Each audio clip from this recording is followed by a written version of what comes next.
We often assume people will like us more if we appear confident and in control. But psychology has shown something surprising. Sometimes making a small mistake can actually make you more likable. This is known as the pratfall effect. The effect was first tested in the 1960s by psychologist Elliot Aronson. He asked people to listen to recordings of someone answering quiz questions. In one version, the person did well and came across as highly competent. In another, the same person performed just as well, but accidentally spilled a cup of coffee at the end. Listeners consistently rated the second version as more likable.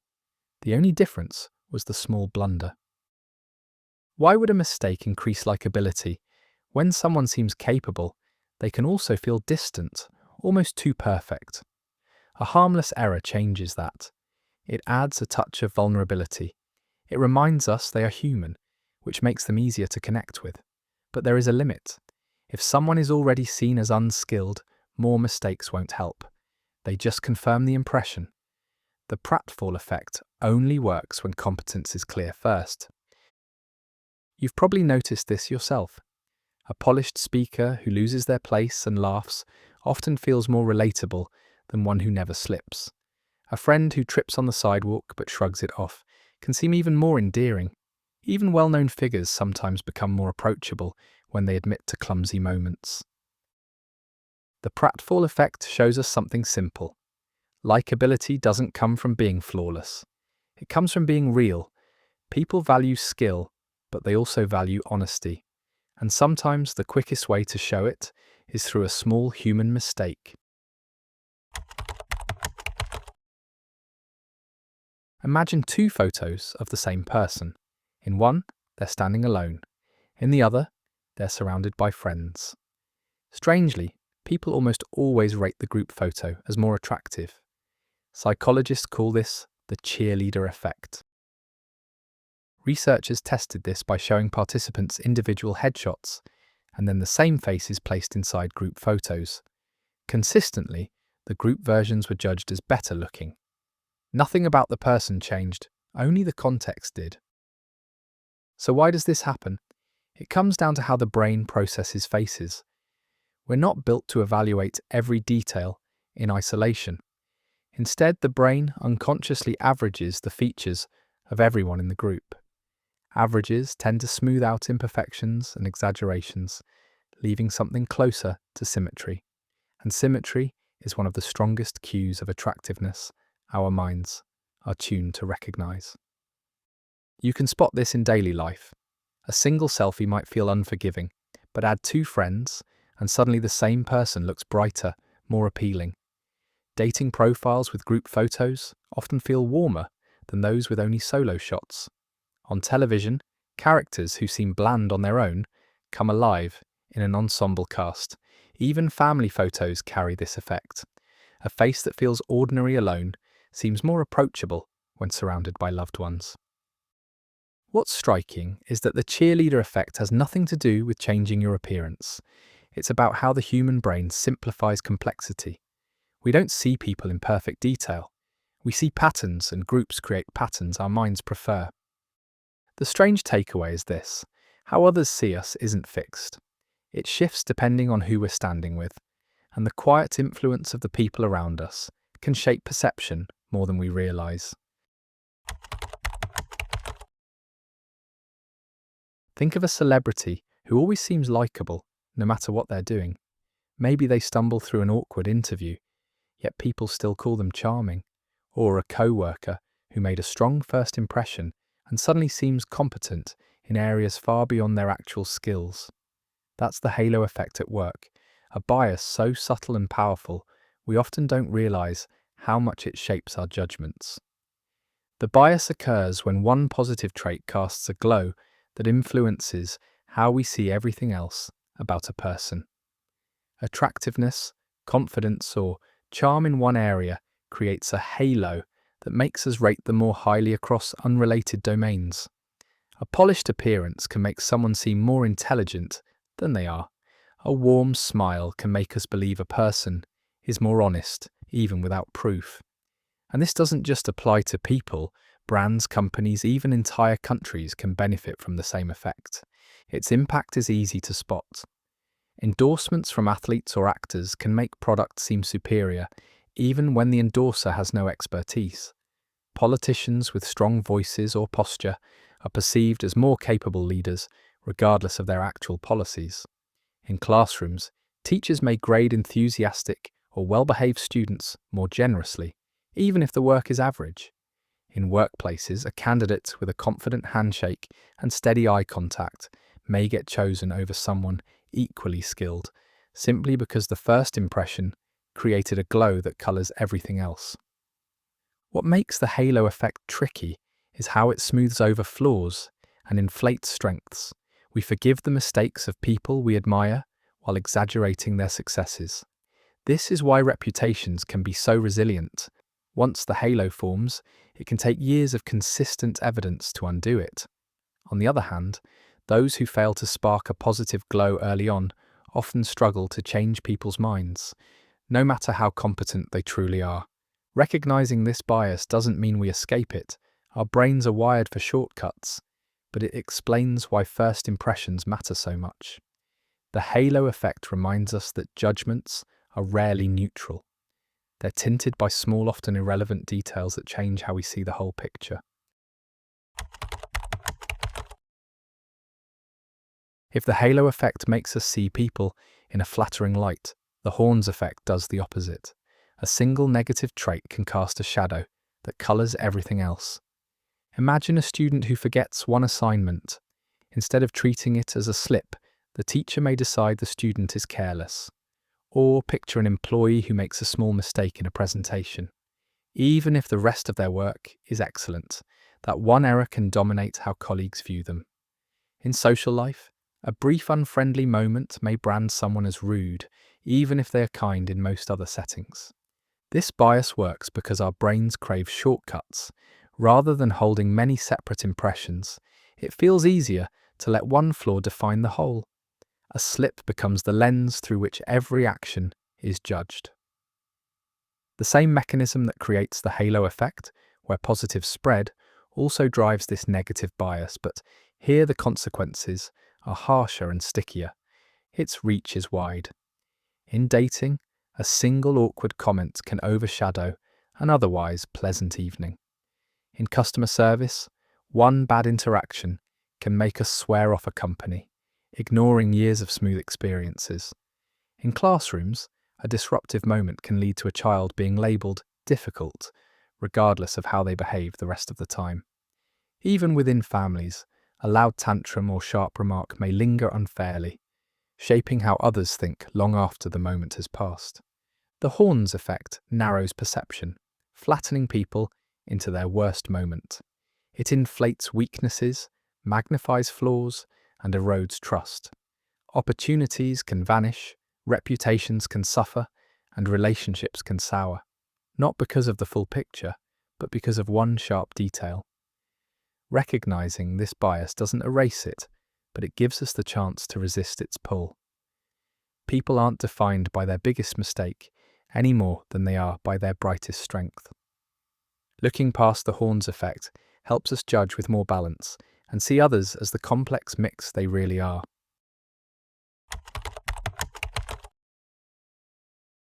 When something goes right, we're quick to take credit. When something goes wrong, we're just as quick to blame circumstances. Psychologists call this the self-serving bias, a mental habit that tilts the story of success and failure in our favour. Picture a workplace scenario. An employee who closes a big deal proudly emphasises their persuasion skills and persistence. If the deal falls through, they'll point to an impossible client or bad timing. In relationships, someone might boast, "I planned the perfect date," yet if things don't go well, the excuse shifts to, "They just weren't in the mood." Even in hobbies, a chess player who wins thanks to an opponent's blunder may call it strategy, while a loss gets blamed on distractions or fatigue. Why do we do this? Protecting self-esteem is central. Success feels sweeter when we attribute it to our own talent, and failure stings less when pinned on outside forces. This bias also shapes how others see us. Taking credit signals competence, while shifting blame preserves reputation. Over time, the habit builds a comforting narrative. We're the heroes when things go right, and innocent bystanders when they don't. Examples are everywhere once you start looking. Gardeners praise their skill when plants thrive, but curse bad soil when they wilt. Gamers credit quick reflexes for victories, but complain about lag or unfair rules when they lose. In cooking, a tasty dish becomes my special touch, but a flop is dismissed as bad ingredients or the oven acting up. The details differ, but the pattern is the same. We claim ownership of the positive and distance ourselves from the negative. The self-serving bias isn't entirely harmful. It cushions disappointment, keeps confidence afloat, and helps us bounce back after setbacks. But it also limits growth. If every success is proof of skill and every failure is blamed on fate, self-reflection disappears. The very mistakes that could teach us something valuable instead get brushed aside. The reminder here is to strike balance. Celebrate wins, but admit when fortune helped. Accept losses, but face the role you played in them. True growth comes not from rewriting the story in our favour, but from owning both chapters, the victories and the failures alike. Imagine you're walking down a street and someone bumps into you without apologising. The immediate thought is, what a rude person. But if you bump into someone else, the explanation in your head is very different. I was distracted, or they stopped suddenly. That contrast captures the fundamental attribution error. The bias is our tendency to explain other people's actions as reflections of who they are, while explaining our own actions as products of circumstance. It's not just a small slip in reasoning. It's one of the most consistent distortions in how humans judge behaviour. Take sports. When an opposing player commits a foul, fans quickly label them dirty or aggressive. Yet if their own team does the same, it's excused as part of the game or a heat-of-the-moment decision. The very same act gets two very different stories depending on perspective. Or consider travel. A tourist who struggles to speak the local language might be seen as ignorant or disrespectful. But when we travel and stumble over unfamiliar phrases, we chalk it up to nerves or simply not knowing the words yet. The situation feels obvious from the inside, but from the outside, it looks like a flaw in character. You can even find it in family life.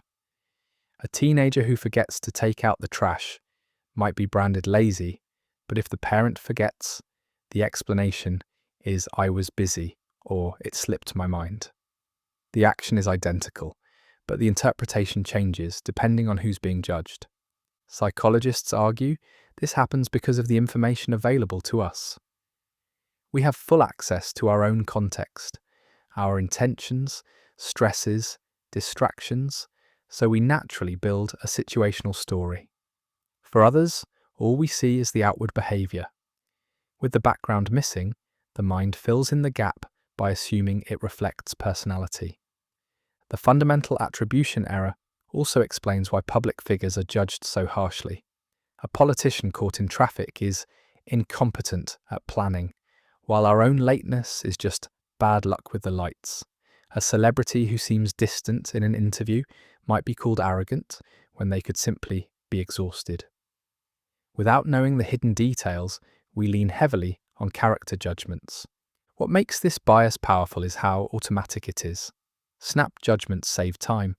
Our brains like shortcuts, and assuming that's just the kind of person they are is faster than imagining every possible reason behind their behaviour. In short, the fundamental attribution error is the brain's habit of turning other people's actions into character traits, while sparing ourselves with situational excuses. It's one of the clearest examples of how perspective changes the entire story. After a major event, people often say, "I knew it all along." That illusion of predictability is known as hindsight bias. It shows up most clearly after dramatic turning points.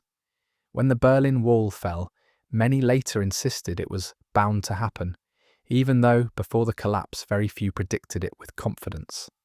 The 2008 financial crisis worked the same way. After markets tanked, commentators pointed to obvious warning signs, forgetting that, at the time, those same signs were widely debated or ignored.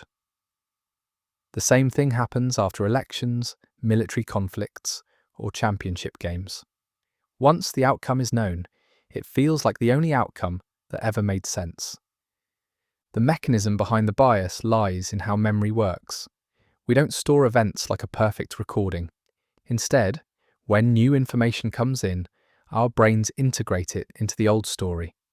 The past gets quietly rewritten so it feels like we saw it coming. This doesn't happen deliberately. It's an unconscious edit that makes our understanding of events feel smoother and more consistent than it really was. You can see it in smaller everyday moments.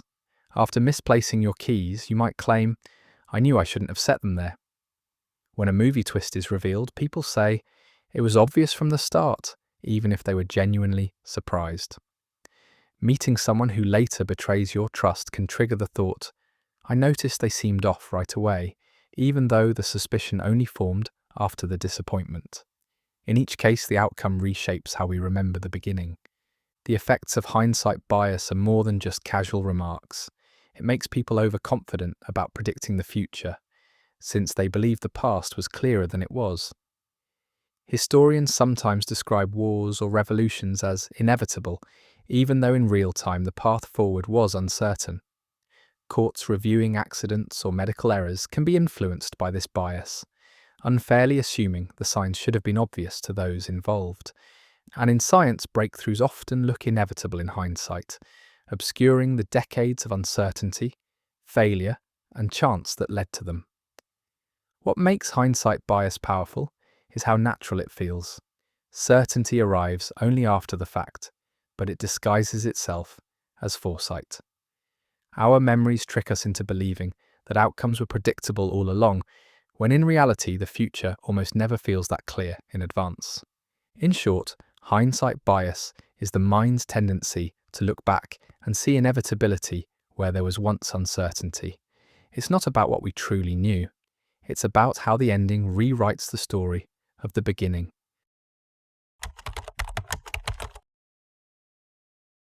Memory feels trustworthy, but it isn't a flawless recording of the past. Sometimes we recall things that never happened, or we remember them differently than they occurred. This distortion is known as the false memory effect. Psychologists have demonstrated how surprisingly easy it is to implant memories. In one classic study, participants were told stories about childhood experiences, some real, some invented. Over time, many came to remember the fabricated events, as if they had truly lived them, even supplying vivid details like the weather, what they wore, or who else was present. Confidence in these false recollections was often just as strong as confidence in the genuine ones. Beyond the lab, the effect plays out constantly in everyday life. Two friends might disagree on the details of a concert they both attended, each certain their version is correct. Siblings may argue over who started a fight years ago, with both utterly convinced by their own memory. Eyewitnesses to accidents or crimes often give conflicting accounts, even when they watch the same scene unfold. Entire communities sometimes form shared collective memories of events that never occurred, strengthened by repetition and retelling. The underlying reason is that memory is reconstructive, not photographic. Each time we recall an event, we rebuild it from fragments, factual pieces mixed with imagination, expectation, and suggestion from others. These reconstructions can shift slightly every time. Over months or years, the blend of truth and invention hardens into a version of the past that feels authentic, even if it's inaccurate. You can see harmless examples all the time. People often misremember the lyrics of songs, the titles of books, or details of childhood vacations.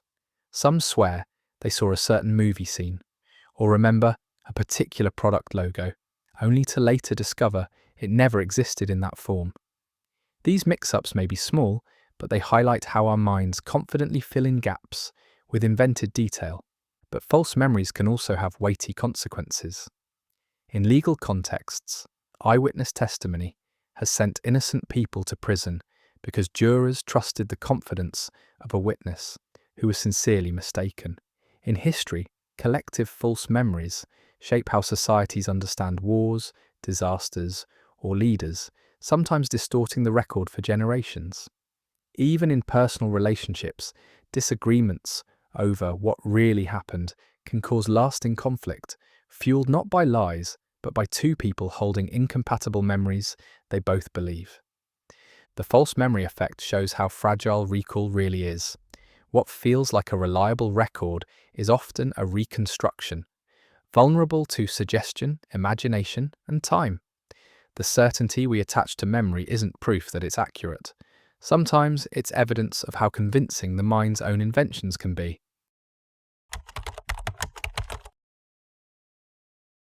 When recalling a list, people tend to remember the last items most clearly. This tendency is called the recency effect. It shows that memory doesn't treat all information equally. What comes last often feels the most vivid and influential. In memory studies, the effect has been demonstrated for decades. When participants are given a sequence of words, numbers, or images, recall is strongest for the final few items. The explanation is straightforward. Those items are still active in short-term memory, ready to be pulled out before they fade. Material presented in the middle has no such advantage and tends to get lost in the shuffle. Outside controlled experiments, the recency effect colours daily experience. At concerts, the final song often determines whether people leave glowing or disappointed.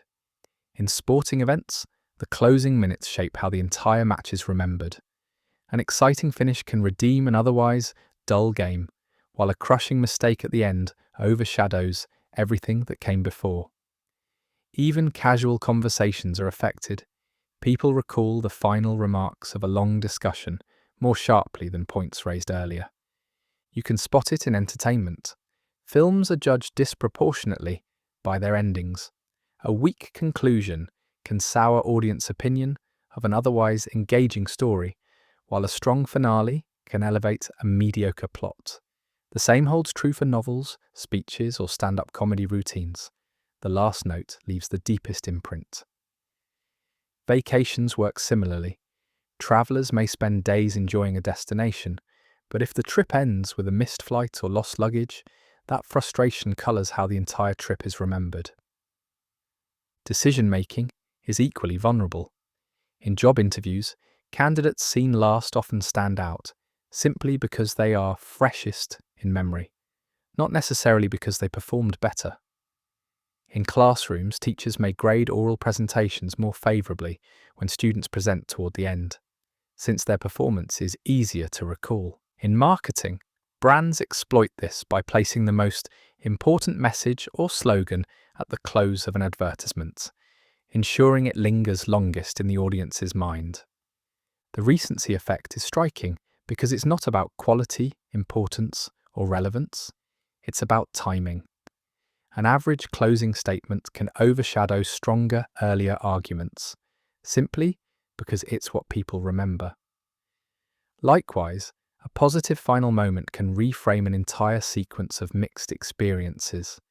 This bias doesn't guarantee that the last impression is accurate or representative, only that it carries more weight than its position alone would justify. At its core, the recency effect demonstrates how memory is shaped by order, not just content. What comes last doesn't always reflect what mattered most, but it's often what survives most clearly in recall. The final moments act like a magnifying glass, enlarging their significance in the story we carry away. First impressions carry unusual weight. The primacy effect describes how the earliest information we receive about someone or something shapes our perception more strongly than details that come later. What happens first sets the stage, creating a filter through which everything else is interpreted. This effect was documented in classic experiments. Participants were given two lists of traits describing a person. One list began with words like intelligent and warm, followed by less flattering terms such as stubborn or critical. Another list contained the same words but in reverse order.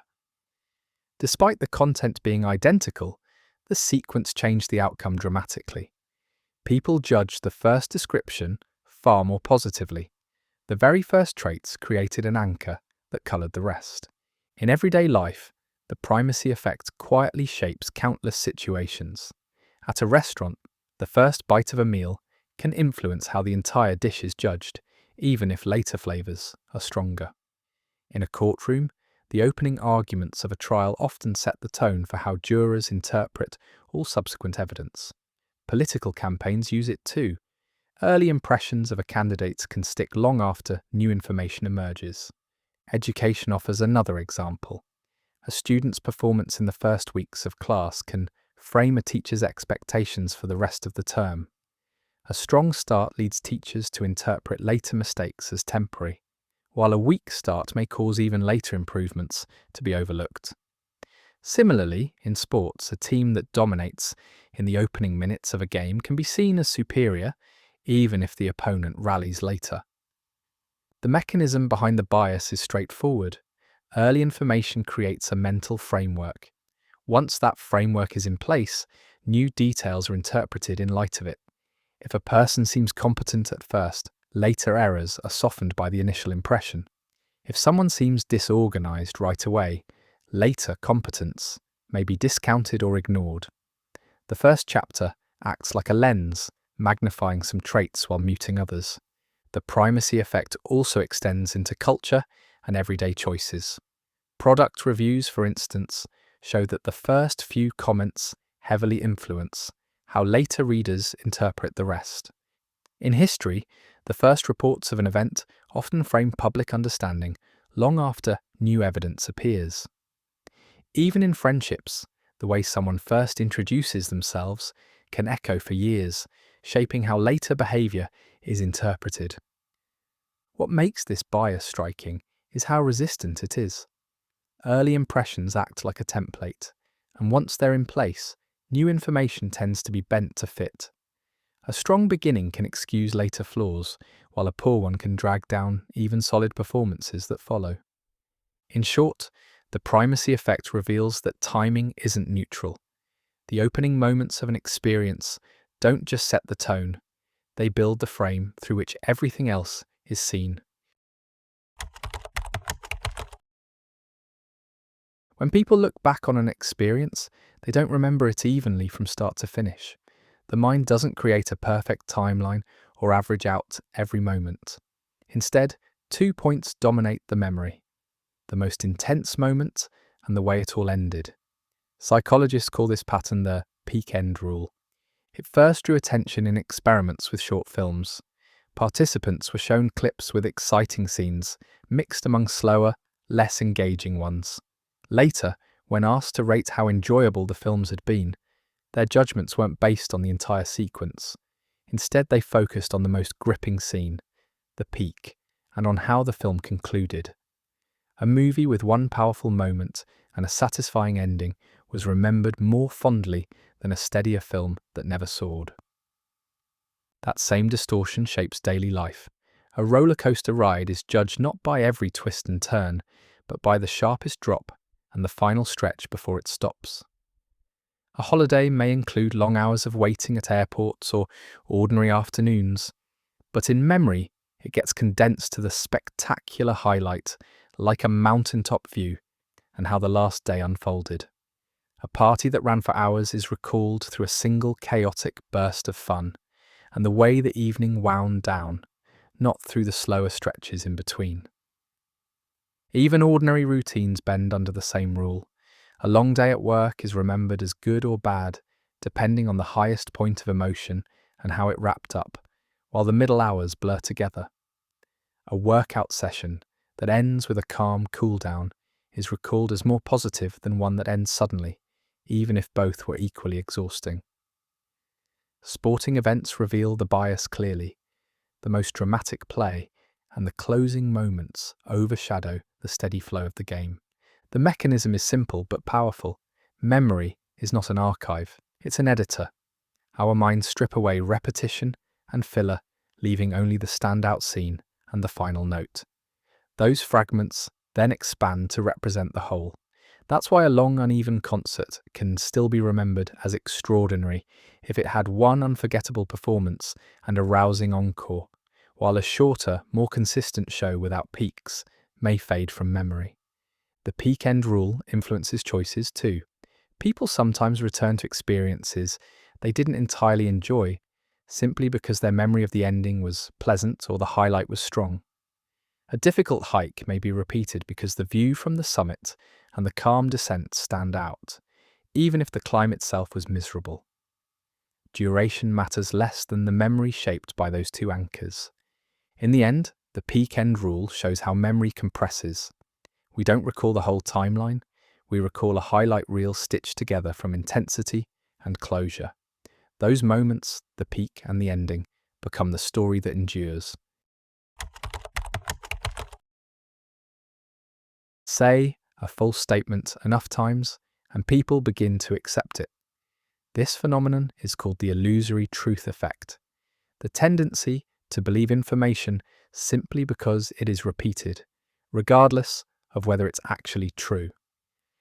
Psychologists have tested this effect for decades. In one study, participants were presented with a mix of factual and false statements. At first, the fabricated claims were dismissed. But when the same false statements were repeated in later sessions, many participants rated them as more credible. Nothing about the statements had changed. The only difference was familiarity. The brain takes repetition as a signal of reliability, blurring the line between what's accurate and what just sounds familiar. This quirk of memory and judgment shows up in everyday culture. Family stories are a perfect example. A tale retold at every gathering, even with slight exaggerations, eventually becomes fact for everyone who hears it. The more times it's repeated, the more solid it feels, until no one can remember what really happened. The same thing happens with travel memories. If a group keeps saying, "That trip was amazing," the bumps and frustrations slowly fade, replaced by a polished story that repetition has reinforced. Language carries the same effect. Misheard lyrics, once sung often enough, start to feel like the official version of a song. Phrases that begin as slips of the tongue can, through repeated use, settle into everyday speech. Trivia works this way too. Facts about dinosaurs, space, or ancient history circulate for decades because repetition gives them weight, not because they were ever verified. Hobbies reveal the effect in subtle ways. Gardeners may repeat advice like, "Talking to plants helps them grow," passing it along so many times that it feels scientific. In sports, untested training routines gain legendary status simply because they've been repeated across teams and generations. In gaming communities, strategies become common knowledge even when they don't actually work. Their credibility built entirely on repetition. The consequences are easy to overlook, but wide-reaching. In classrooms, students who hear a false idea repeated often enough can carry it for years as unquestioned knowledge. In families, repeated character labels, "He's the shy one," "She's the reckless one," can harden into perceived truths, shaping how people see each other long after the original behaviour has passed. In history, entire legends or folk beliefs have persisted for centuries, not because they were true, but because repetition alone gave them staying power. What makes the illusory truth effect striking is how invisible it feels. We rarely notice repetition working on us, but it quietly rewires memory and judgment. Over time, the things we've heard the most aren't just familiar, they start to feel right. People are consistently overconfident about how long things will take. Projects that seem manageable stretch into weeks. Simple errands balloon into half a day. Psychologists call this blind spot the planning fallacy. It first emerged in research on students predicting how long assignments would take. Their forecasts were almost always too optimistic, even when they had experience with similar tasks. A paper that should have taken a few evenings dragged into weeks. Later studies found the same mistake in construction projects, software launches, and public works, where bold promises of quick completion rarely matched reality. But the planning fallacy is not reserved for skyscrapers and infrastructure. It shows up constantly in daily life. A family sets out to cook dinner, estimating half an hour, only to discover chopping, simmering, and cleanup stretch it closer to 90 minutes. A homeowner assumes swapping a light fixture will be a 20-minute task, then finds the wiring outdated and the screws stripped. Even leisure is affected. Someone plans a short bike ride and returns hours later, surprised at how far they went. What drives the bias is not simply poor math. When imagining the future, people picture the smooth version of events, the recipe flowing without mistakes, the traffic lights all turning green, the workday free of interruptions. Obstacles are rarely included in the mental sketch. The brain favours a clean, idealised scenario, and reality never aligns with it. Memory reinforces the illusion. People recall finishing a project quickly, but forget the detours that dragged it out. Someone insists their camping trip was just a weekend getaway, but forgets the frantic packing, the broken tent pole, and the long drive home. These selective memories feed the next wave of unrealistic predictions. The results are familiar across contexts. Travellers underestimate how long it takes to pack, reach the station, and board, turning a relaxed departure into a sprint. Artists expect to finish just a few sketches, but lose themselves in details until the entire day has passed. Even board games fall into the trap. What friends swear will be a quick round stretches deep into the night. Group projects magnify the problem. Each person estimates their contribution in isolation, convinced it will be done quickly. Coordination, delays, and the messiness of collaboration are overlooked, so the collective schedule becomes hopelessly unrealistic. Deadlines slide, stress builds, and yet everyone insists they'll plan better next time. What makes the planning fallacy so persistent is that awareness alone doesn't fix it. Students who miss every past deadline still believe the next assignment will be different. Families who underestimated a home repair still believe the next project will only take a weekend. The cycle continues because optimism is sticky, and the brain prefers to imagine the best-case version of the future. The planning fallacy, then, is not simply bad estimating. It's a habit of thought, an optimism baked into how people picture time, and it explains why dinners, trips, repairs, and projects so often spill beyond the neat boundaries we set for them. People don't treat gains and losses equally. Losing something feels more painful than gaining the same thing feels good. This bias is called loss aversion, and it explains why avoiding loss often drives behaviour more strongly than seeking reward. Researchers notice the effect when testing simple choices. Offer someone a coin toss. Win $10 if it lands heads. Lose 10 if it lands tails. Many refuse, even though the odds are balanced. The pain of losing $10 looms larger than the satisfaction of winning it. To make people comfortable, the reward has to be significantly higher, usually about twice as much as the potential loss. Loss aversion shows up far beyond laboratory games. Consider collectors. Someone who treasures vinyl records may value their collection far more than they would ever pay to acquire it again.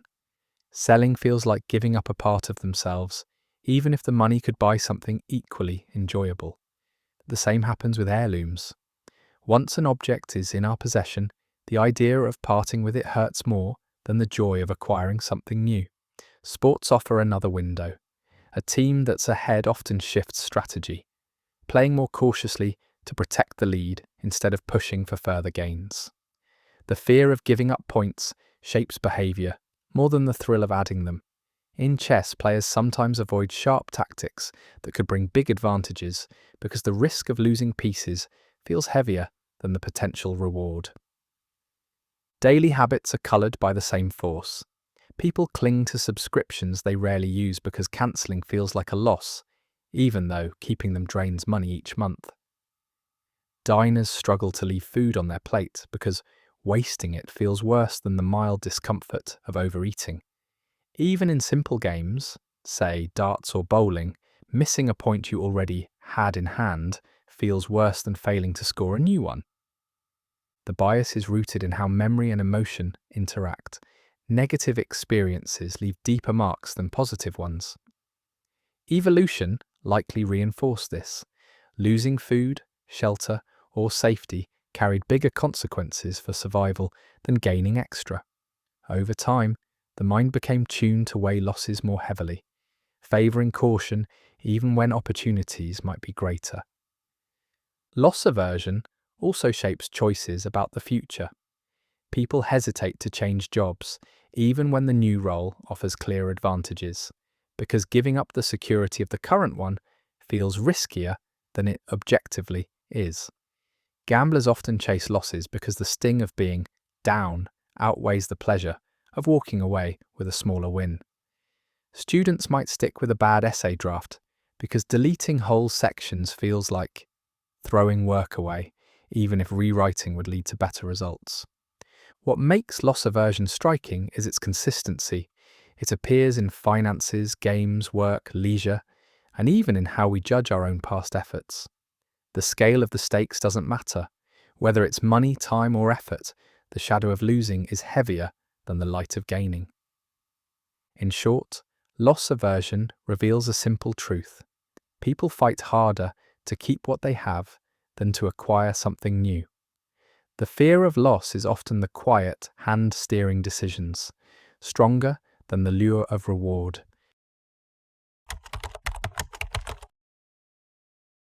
Owning something changes the way we value it. A mug on a store shelf might look ordinary, but once it's yours, its price in your mind goes up.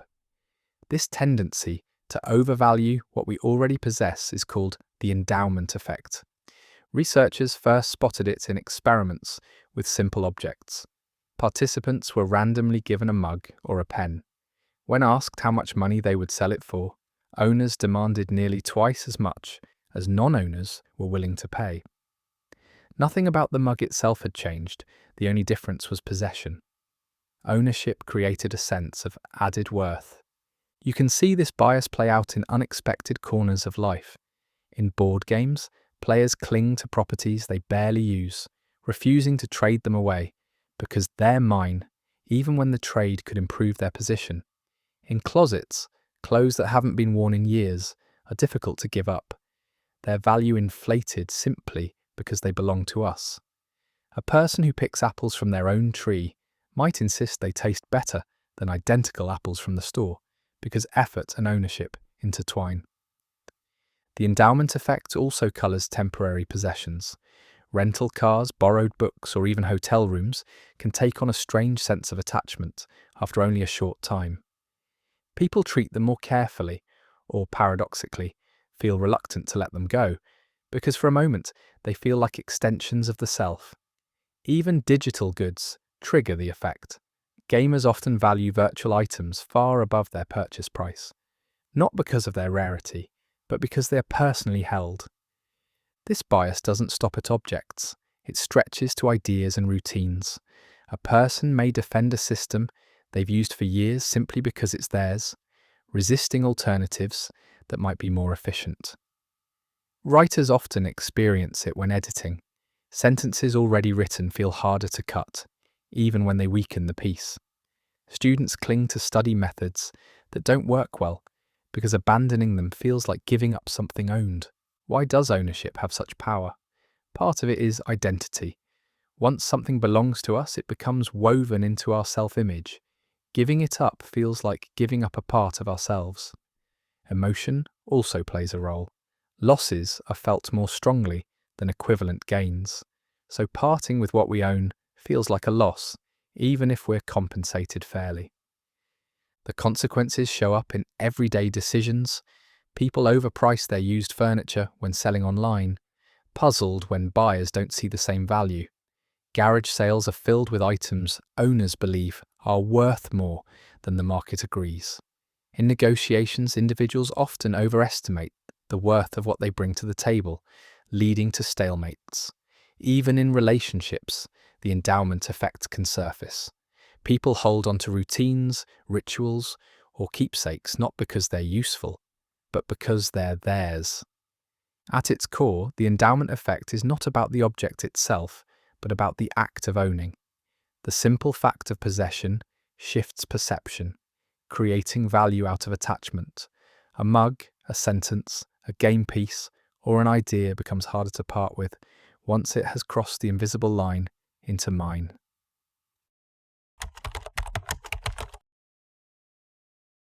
When people see a streak of random outcomes, they often believe the next result is due to balance things out. This mistaken belief is called the gambler's fallacy. Imagine flipping a coin. It lands heads 5 times in a row. Many people feel certain the next flip must be tails. In reality, the odds haven't changed. Each flip is still 50-50. The coin has no memory, but the human mind acts as if it does. The fallacy is most visible in games of chance, but it spills into everyday thinking. At a carnival, a roulette wheel that lands red several times in succession looks rigged to fall black next, even though probability stays constant. Slot machine players wait for a payout, convinced the machine is warming up. Lottery buyers avoid numbers drawn recently, thinking they won't appear again soon, despite every combination being equally likely. Even arcade games inspire the illusion. People hover over a claw machine after many failed attempts, assuming a toy is finally ready to drop. Outside games, the same bias colours ordinary situations. In classrooms, a student called on multiple times in a row may relax, believing chance will shift to others. On the road, a driver hitting red light after red light often mutters that green is guaranteed next.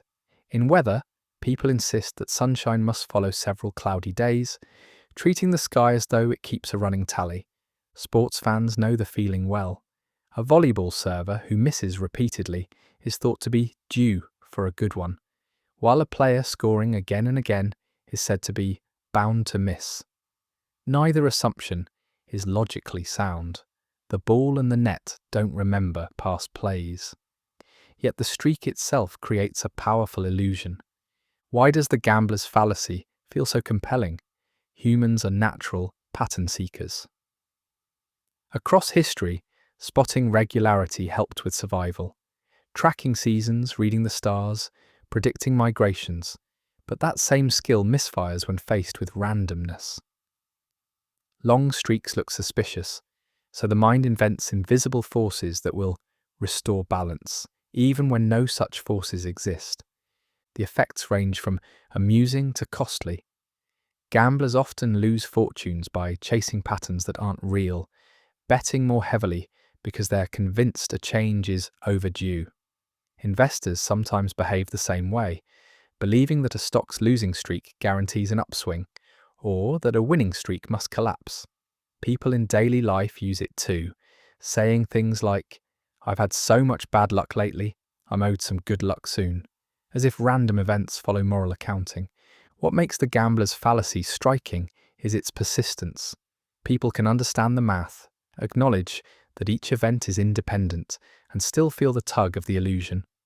The streak itself presses on the imagination, whispering that the next outcome must swing the other way.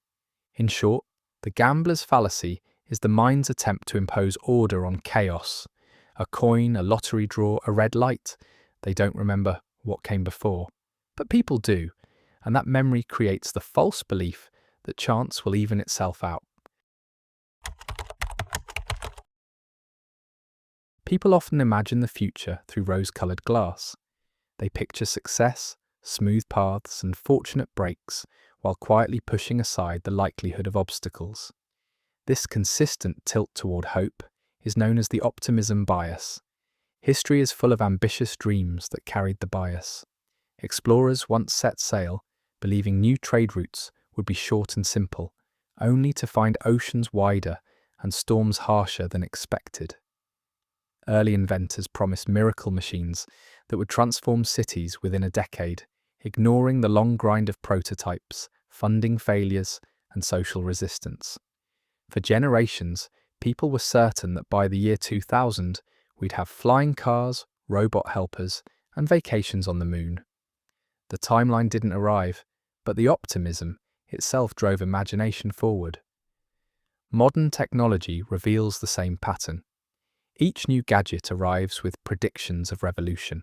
Smart glasses will replace phones, artificial intelligence will solve every problem instantly, and new platforms will change everything. In reality, many fade quietly, while others enter life slowly, years later than expected. The optimism isn't based on evidence, it's based on a hopeful script that people prefer to believe.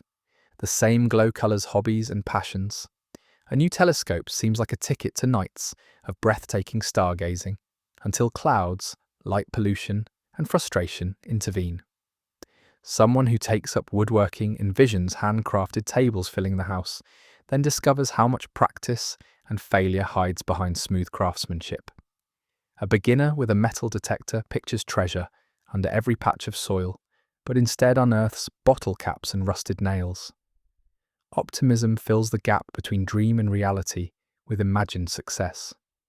Even small everyday expectations show the bias. People tell themselves the train will probably be early, the storm won't hit us, or the stranger they're meeting will surely be kind. These judgments rarely come from data. They come from a reflexive lean toward hope. And when reality disappoints, the sting feels sharper, because the brain had already written a brighter story. Why does this bias cling so stubbornly? Hope has survival value. Expecting good outcomes motivates action. A pioneer who believed crops would fail might never plant them. One who trusted the harvest would succeed had reason to try. Optimism gave people courage to keep moving, even when odds were slim. That same tendency lives on today, urging us to believe the road ahead is smoother than it is. But misplaced optimism can cost us. Hobbyists abandon projects when the imagined ease gives way to struggle. Grand visions collapse when planners ignore how long adoption truly takes. Even daily life suffers small cuts: the bus that didn't wait, the package that wasn't early, the weekend that fell short of the glowing version pictured in advance. In essence, the optimism bias is the mind's habit of painting the future in bright colours. From explorers setting sail, to hobbyists chasing visions, to everyday hopes of lucky breaks, people consistently picture smoother paths than reality delivers. The future rarely unfolds as imagined, yet optimism keeps us reaching for it anyway. People often believe they can bend chance to their will. It's the sense that if you just try hard enough, outcomes that are random will somehow listen. Psychologists call this the illusion of control. Picture someone blowing on a dandelion, convinced the direction the seeds scatter has meaning, or a child crossing their fingers as they spin a globe, believing it influences where their finger will land. The randomness remains untouched, but the feeling of influence is irresistible. Laboratory tests have shown this bias in simple setups. Give participants a button connected to a light that flashes randomly, and many start pressing it in patterns, confident they're controlling when the light blinks. The machine, of course, is indifferent, yet the mind clings to the idea that effort equals influence. You see the illusion of control woven into rituals and culture everywhere. People knock on wood, toss coins into fountains, or whisper wishes before blowing out candles. None of these acts alter probability, but they all create the sensation of shaping outcomes. In music circles, performers sometimes wear the same socks for every show, convinced the ritual keeps mistakes at bay. In classrooms, students doodle the same symbols on notebooks before exams, quietly believing it will steady their luck. Technology offers modern examples. People refresh apps repeatedly, convinced it speeds up new notifications. They tap progress bars on downloads, as if touching the screen makes the data flow faster. Gamers wiggle joysticks during loading screens, sensing control in a process that's entirely automated. The mind reaches for agency, even in systems designed to exclude it. Even nature isn't spared. Gardeners talk to plants. Convinced words coax growth. Hikers clap their hands to ward off bad weather. Birdwatchers avoid looking directly at rare species until they earn it. These gestures don't alter biology or climate, but they offer the reassuring sense that humans can negotiate with randomness. Why is the illusion of control so sticky? Uncertainty is unsettling, and control, real or not, feels stabilizing. The brain prefers to imagine that small gestures have power rather than face the discomfort of helplessness. Historically, assuming influence may have been useful. If early humans believed their chants, dances, or rituals helped bring rain, the optimism itself fueled persistence and cooperation, even if the skies paid no attention. The consequences range from trivial to profound. On the harmless side, rituals add meaning and rhythm to life.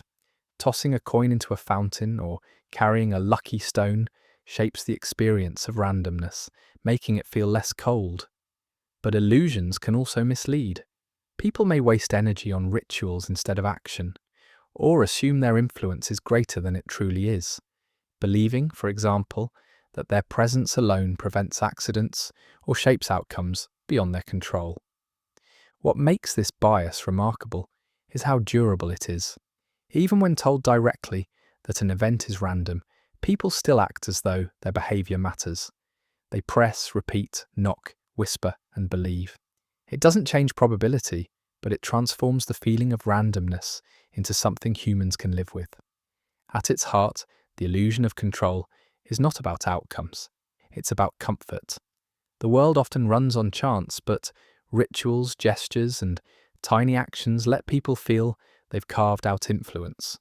Randomness may be unyielding, but the illusion softens its edges. That's where we'll wrap up this journey through some of the most fascinating cognitive biases. If you enjoyed this video, consider giving it a like. It helps signal to YouTube that this content is worth sharing. It makes it easier for other people to discover, and it really helps me as well. And if you want more of these long-form explorations, make sure you're subscribed. That way, you won't miss the next one. I'd also love to hear from you. Was there a bias in this list that surprised you, or one you've caught yourself falling for? Let me know in the comments. Thanks again for watching, and I'll see you in the next one.